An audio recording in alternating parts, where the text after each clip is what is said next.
Algunos opinan que la década de los 80 fue el decenio perdido en América Latina. Podrían tener razón en relación a lo económico, pero se equivocan en materia política. La democracia y la libertad han echado raíces en nuestra región. 35 países tiene el hemisferio, 34 de ellos pueden presumir la libertad. 1994 fue el año electoral en Latinoamérica. Tras la toma de posesión de los presidentes electos de Honduras, Venezuela y Chile a principios del año, otros 8 países realizaron elecciones: Costa Rica, El Salvador, Panamá, Colombia, Dominicana, México, Brasil y Uruguay. La región atraviesa por un periodo de cambios con un nuevo cuerpo de líderes que probablemente permanezcan en sus cargos hasta fines del siglo XX. En diciembre, todos los gobernantes americanos, con excepción de Fidel Castro, se reúnen en Miami en la Cumbre de las Américas convocada por el presidente Clinton. El compromiso: crear una zona de libre comercio de Alaska a la Patagonia a más tardar en el año 2005. Rostro de la noticia en 1994, Carlos Saúl Menem. El astuto presidente de Argentina sorprende a sus partidarios y enemigos con golpes de estrategia y audacia y maniobra políticamente para quedar en condición de ser reelecto en 1995. Menem se propone mantenerse 10 años en la presidencia, algo que no pudo conseguir ninguno de sus 39 antecesores desde 1854. Con el manejo económico en manos de profesionales, Carlos Menem disfruta la renta política que brinda la inflación más baja en 20 años, una moneda estable y robusto crecimiento económico.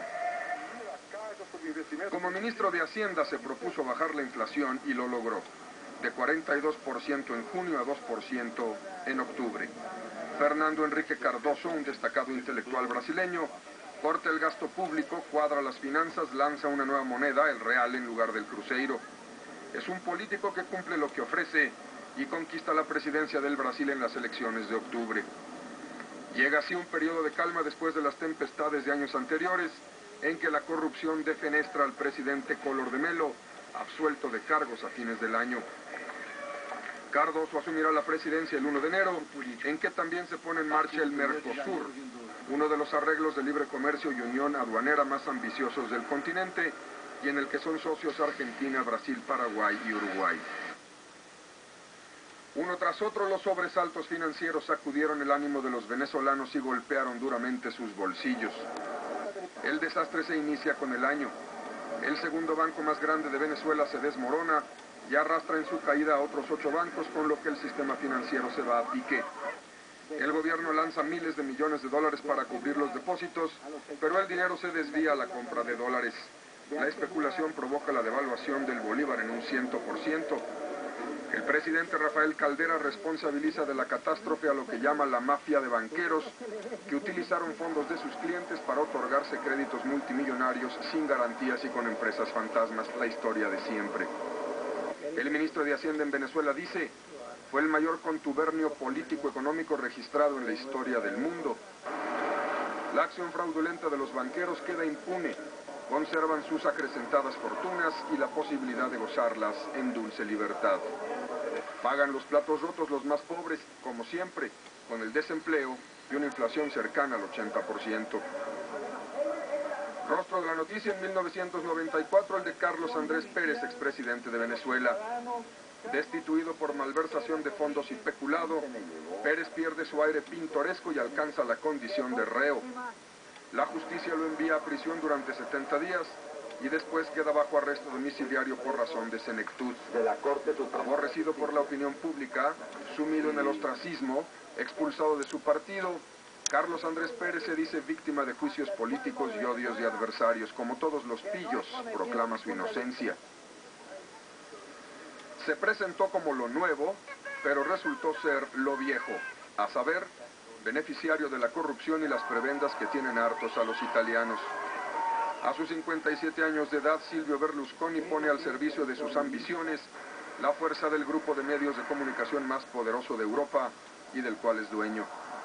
Siempre maquillado, armado de promesas fabulosas o de mentiras, según se vea, Berlusconi promete renovar a Italia. Aliado de fascistas, recibe un primer golpe al intentar recortar las pensiones de los jubilados.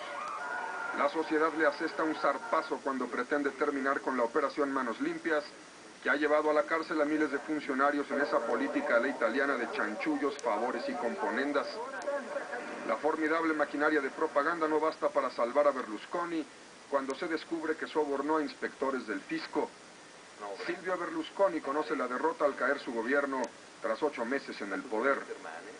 Más sin embargo, el verdadero sobresalto italiano se presenta en el partido final de la Copa del Mundo, cuando en serie de penaltis Brasil vence a Italia y conquista el título por 4ª ocasión. Pocos perdonarán jamás nunca a Roberto Baggio el tirar un penalti que colocó el balón en la cara oscura de la luna. Si los argentinos tienen mala memoria, habrán de perdonar a su selección por un juego mediocre y plano, y a Diego Armando Maradona por recetarse gotas con efedrina para un catarro que le cuesta la expulsión del torneo. Carlos Valderrama de Colombia, señalado por la prensa como el mejor delantero, pasó sin pena ni gloria. Hristo Stoichkov de Bulgaria brilló por su fibra y talento y por sus malos modales. Antes del Mundial se esperaba poco de la selección mexicana. Los resultados adversos en juegos de preparación y la derrota contra Estados Unidos vaticinaban una actuación gris en el llamado Grupo de la Muerte. En el Mundial un inicio desafortunado. Noruega vence a México 1-0 y luego la locura. En Orlando, bajo un sol despiadado, 2 goles de Luis García hicieron estallar la alegría de millones de mexicanos que salieron a las calles a festejar la hazaña. México había vencido a Irlanda 2-1. Después de 32 años, la selección ganaba en la Copa del Mundo. Los ánimos se desbordaron y de la celebración se pasó al disturbio. En la glorieta de la columna de la Independencia, 60 heridos. Y siguió el sobresalto. Un gol de Marcelino Bernal permite a México empatar con Italia y nuestra selección califica la siguiente fase y en primer lugar del Grupo de la Muerte. De la fiesta se pasa al desenfreno. Muchachas manoseadas, mujeres violadas, secuestro de autobuses, 3 muertos y 106 heridos en la Ciudad de México. El sueño terminó en series de penaltis. México es derrotado por Bulgaria, que se cobraba así su eliminación por México en el Mundial de 86. Hugo Sánchez fue víctima y mártir. 3 juegos sentado en la banca frente al espejo de su decadencia. Miguel Mejía Barón, el entrenador, acepta la responsabilidad por no hacer cambios, lo que le vale un contrato por 4 años más. En el espectáculo más importante de los Estados Unidos, primero es el negocio y luego la diversión del aficionado que paga por ver. Empresarios disfrazados de jugadores de béisbol discuten con empresarios disfrazados de dueños de equipos.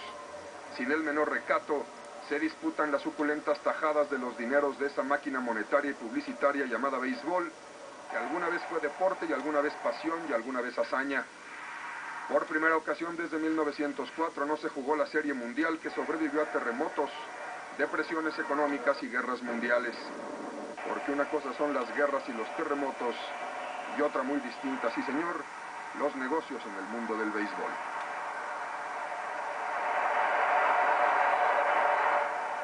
Because I've seen the devil